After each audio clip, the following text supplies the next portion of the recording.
Assalamualaikum warahmatullahi wabarakatuh. Baik, kami dari kelompok 9 yang beranggotakan Torik Nathan, Muhammad Abdi, dan Renita Sianturi yang akan membahas materi yang berjudul tinjauan atas PP nomor 71 tahun 2010 dan PSAP yang terkait dengan laporan operasional, dengan dosen pembimbing yaitu dengan Bapak Agustiawan. Baik, PP nomor 71 tahun 2010 apakah merupakan jawaban atas tuntutan akuntansi pemerintahan berbasis akrual. Akrual basis merupakan salah satu konsep yang sangat penting dalam akuntansi, di mana basis pencatatan kas adalah teknik pencatatan ketika transaksi terjadi di mana uang benar-benar diterima atau dikeluarkan. Dengan kata lain, akuntansi dasar kas adalah basis akuntansi yang mengakui pengaruh transaksi dan peristiwa lainnya pada saat kas atau setara kas diterima atau dibayar yang digunakan untuk pengakuan pendapatan, belanja, dan pembiayaan. Ahyani mengucapkan bahwa penerapan basis akrual memberikan hasil yang lebih baik dan memberikan keuntungan sebagai berikut. 1. Memberikan ketelitian dalam penyajian laporan keuangan pemerintahan daerah dan memungkinkan untuk melakukan penilaian secara lengkap terhadap kinerja pemerintah. Lebih akurat dalam melaporkan nilai aset, kewajiban, pembiayaan pemerintah. Ketiga, dilakukan cut-off atau pemisahan suatu periode yang lain secara lebih sempurna dan memberikan nilai-nilai ekonomis yang terkandung dalam suatu periode tertentu. Keempat, meningkatkan transparansi dalam pengelolaan keuangan pemerintah dalam rangka akuntabilitas publik. Praktik akuntansi pemerintahan pertama kalinya diterapkan di Indonesia adalah pada masa reformasi yang menghasilkan dua undang-undang yang menjadi tonggak ditetapkan otonomi daerah. Yang pertama yaitu adalah Undang-Undang Nomor 22 Tahun 1999 tentang Pemerintahan Daerah. Yang kedua, Undang-Undang Nomor 29 Tahun 2002 tentang Perimbangan Keuangan Pusat dan Daerah. Kedua undang-undang tersebut melahirkan PP Nomor 105 Tahun 2000 tentang pengelolaan dan pertanggungjawaban keuangan daerah dan aturan penjabarannya, yaitu Kemendagri Nomor 29 Tahun 2002 tentang pedoman pengurusan pertanggungjawaban dan pengawasan keuangan daerah serta penyusunan perhitungan APBD. Pada tahun 2003 terbitlah Undang-Undang Nomor 17 Tahun 2003 tentang keuangan negara yang memberikan arah terhadap pengembangan sistem pengelolaan keuangan negara, termasuk di dalamnya adalah sistem akuntansi pemerintahan. Sesuai dengan amanat Undang-Undang tentang Keuangan Negara tersebut, pemerintah telah menetapkan PP Nomor 24 Tahun 2005 tentang standar akuntansi pemerintah. Standar akuntansi pemerintah tersebut menggunakan basis kas menuju akrual, yaitu basis kas untuk pengakuan transaksi pendapatan, belanja pembiayaan, dan basis akrual untuk pengakuan aset, kewajiban, dan ekuitas dana.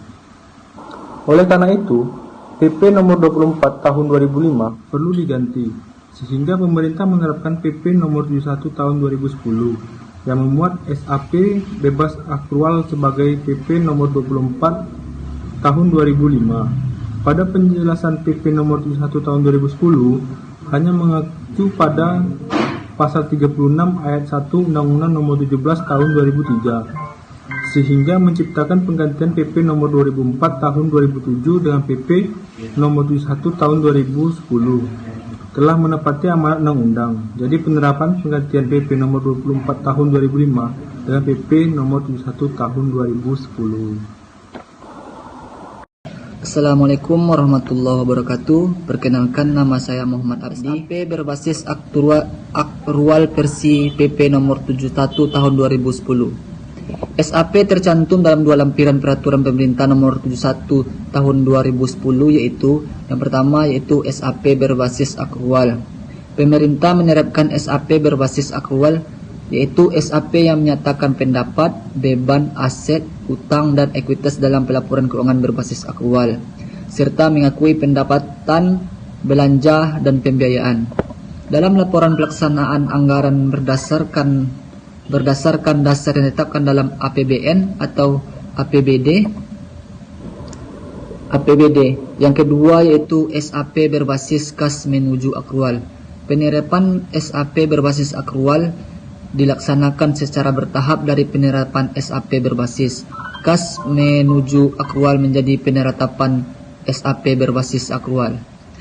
SAP berbasis kas menuju akrual yaitu SAP yang mengakui pendapatan, belanja, dan pembiayaan berbasis kas serta mengakui aset, utang, dan ekuitas dana berbasis akrual. Selanjutnya yaitu laporan operasional.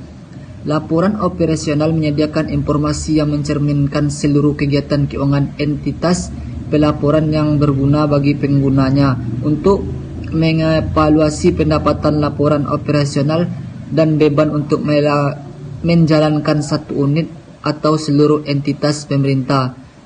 Informasi yang disediakan oleh laporan operasional adalah PSAP nomor 12 bagian 6.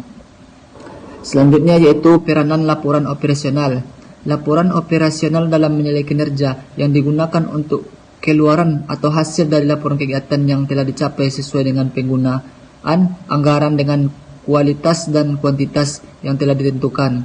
Format laporan operasional terdiri dari 3. Yang pertama yaitu pendapatan LO dari kegiatan operasional. Yang kedua yaitu beban dari kegiatan operasional. Yang ketiga yaitu surplus defisit dari kegiatan non-operasional.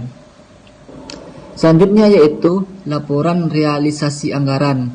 Laporan realisasi anggaran menyediakan informasi yang berguna bagi pengguna dalam mengevaluasi keputusan mengenai alokasi sumber daya ekonomi, akuntabilitas, dan ketaatan entitas pelaporan terhadap anggaran dengan dua yaitu yang pertama itu menyediakan informasi sumber, alokasi, dan penggunaan sumber daya ekonomi. Yang kedua yaitu menyediakan informasi mengenai realisasi anggaran secara menyeluruh yang berguna dalam mengevaluasi kinerja pemerintah dalam hal efisiensi dan efektivitas penggunaan anggaran.